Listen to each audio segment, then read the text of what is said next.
So part of my process before any performance, while I'm in the vocal booth, there's like a whole ritual thing that happens with my drinks. And even with interviews, sometimes I'll need my plethora, I call it, of drinks because I need my options. Options is a big word with me. So we have hot coffee, hot tea. Um, I'm not a huge fan of throat coat. It's great for singers, I hear, not for me.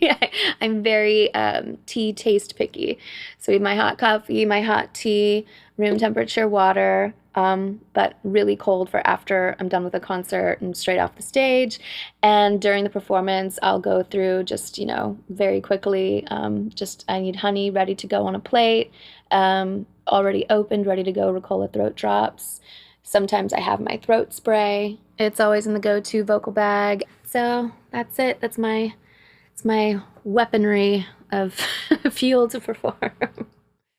So I have a system where, I definitely have my side table and I set it up on a stool. I don't care who sees it from the audience. This is my thing as a vocalist. And it's set off to the side where I literally will just, use it during my performances while the audience is watching, in between songs rather, not during the performances, but in between songs as we're taking a moment and I go on to introduce maybe the next song, and when the time feels right, I'll take a little swig of honey, just plain raw honey. I have it set out on a plate with my throat drops, just ready to go, unwrapped, no fiddling, fussing with the wrapper and the paper, just boom, they're on a plate with the honey, maybe a little spoon on the side, but sometimes there's no time for that and I just gotta use my finger. And room temperature water. There's no time for sipping a hot beverage or a liquid and burning your tongue or whatever it is. You just gotta go for the room temperature water. You don't want it too cold because that will tense up your throat. Although at the end of a performance, give me the cold water. I just need something cold because you're hot, you're sweaty, you're done with the show. You don't have to necessarily have the room temperature anymore because the show's over, and you can go ahead and breathe and relax and switch on to whatever other beverage you may want to decompress with.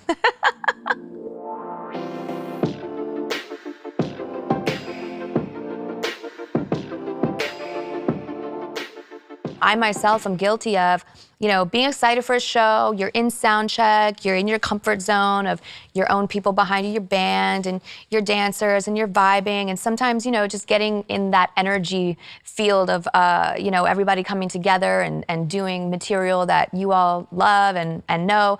It's a fun thing. There's no audience, there's no kind of pressure, and it's easy to sort of blow out your voice during a sound check because you might get so into it and, you're fresh, it's the top of your day, whatever it is, but you gotta be really careful because if you overdo it in a sound check, you're not gonna have what you need later for your actual show. And this is a really good point for singers that are entering any competition or talent show or things like that. Sometimes we run the risk of trying to impress other singers in the competition or people watching when it just doesn't kind of matter because it's kind of a rehearsal anyway.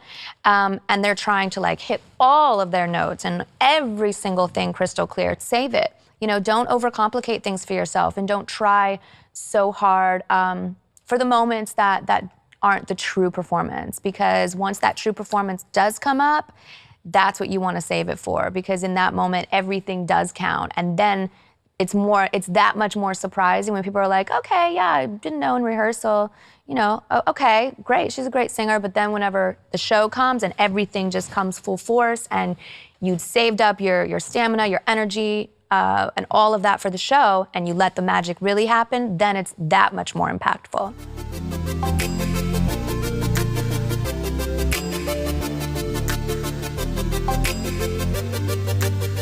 For me, the top 3 things I do try to avoid are smoky environments, loud environments where I have to strain my voice to sort of have a conversation.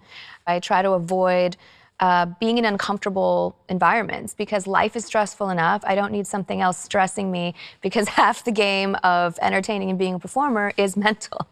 Everybody's different. I mean, I know a lot of singers who do smoke themselves and they're fine, For me, it doesn't work. It does bother my voice, and maybe it's because I'm not so used to it. I'm not a smoker, but we all maybe have our own vices and things we do. I'm a coffee drinker. Sometimes, I have a bit of acid reflux. Am I supposed to drink it? No. I gotta live. I gotta sometimes do my thing. But I try to make sure there's a balance in everything and a limit to things.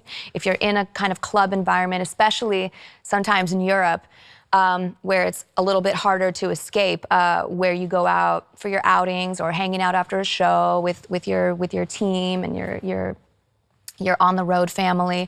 It's really important just to be aware. Maybe you limit your time there, or you choose a space that's not so smoky. Maybe it's everybody hooks up and comes to your hotel room and you have like a nice mellow time there. Little things like that where you can still have a life for yourself, hang out with the people that you love, and maybe have a moment without over-exhausting yourself out in public and whatever comes with that is an uncontrollable environment.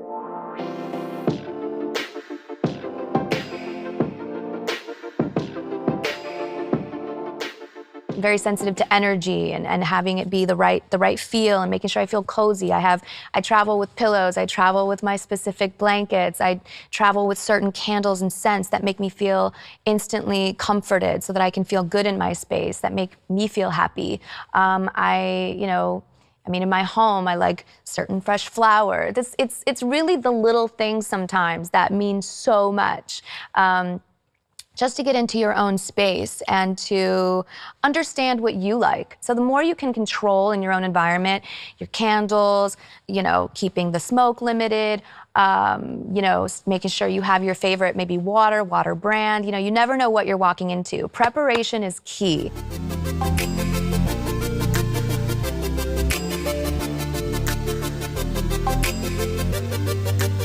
Environmental factors can definitely affect your vocals.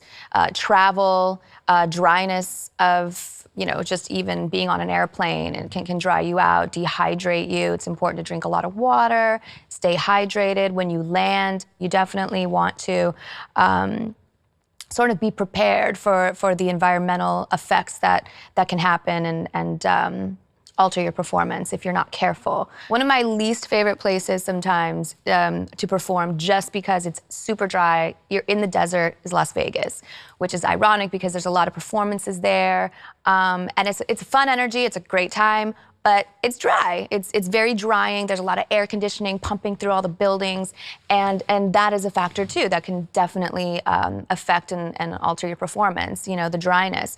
So you just want to take that into account and do your best to stay hydrated, lots of water, do your teas. I've heard Patti LaBelle even reference this, but I've noticed it helps me too, and I didn't even know other singers did it. But besides throat drops, even chewing gum actually just helps. I don't know, the minty flavor of it, I don't know what it is, but it's sort of a nice little charge up and energy boost for your voice. Another environmental factor besides the weather can be altitude. So altitude is an interesting thing because your breath definitely is harder to get out, and when you're singing, that's your lifeline. It's, taking those breaths to get the next line out. Then when you add movement and your dancers and the energy of the crowd, which is exhilarating and exciting, and your adrenaline's going and you might be nervous or you might be just full on, so it is harder to catch your breath when you are in a higher altitude situation. So it's something to be noted and to be aware of going into it.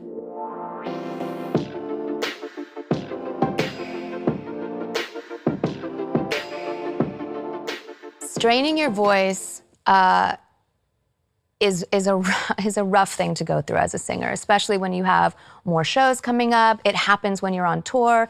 Once you've already done the damage and maybe strained your voice, or it's just tired from a lot of shows, being on the road and touring is a big deal, and new environments and all of this, you just have to be gentle with yourself, really restrict how you go out, maybe don't go out, rest in. You got to relax your voice, try not to talk so much. Whenever, I have, people that I adore and, I've known for years that do my hair and makeup and, my wardrobe and things like that. And you can get into a conversation very easily, and that could go for you and being around your friends and family or whoever that is around you. Just be careful about over talking and over exerting yourself, because every little bit, you do want to preserve that for the energy of your performance. It's important. And when you strain, it's all that much more important not to like talk about it. Don't stress yourself. Just try to stay reserved, stay calm. You know, don't get all bent out of shape and so nervous that, you know, you're causing more strain and stress to your voice. Because, you know, if you can breathe, and that's why certain meditation and yoga is important, to know how to center and just allow yourself the space to just give yourself room to, you know, digest that, okay, I've strained my voice and I'm going to be gentle with myself. Care for yourself, you know, drink your whatever it is, hot liquids and your room temperature waters, and just be good to yourself. You have to love yourself, and don't be too hard on yourself, because that's usually why strain comes in the first place. Or we just overdo it. Sometimes we exert ourselves. But to deal with a strain, it's just be gentle, love yourself, do all the things that you know as a singer to do, and rest. You have to rest it. It's like a muscle when you strain it. It's like if you're a runner, you know, you have to ice it, you have to heal it. It's like any muscle in your body. It's your vocal cords. So you definitely have to give it the time and attention it needs to allow itself to heal.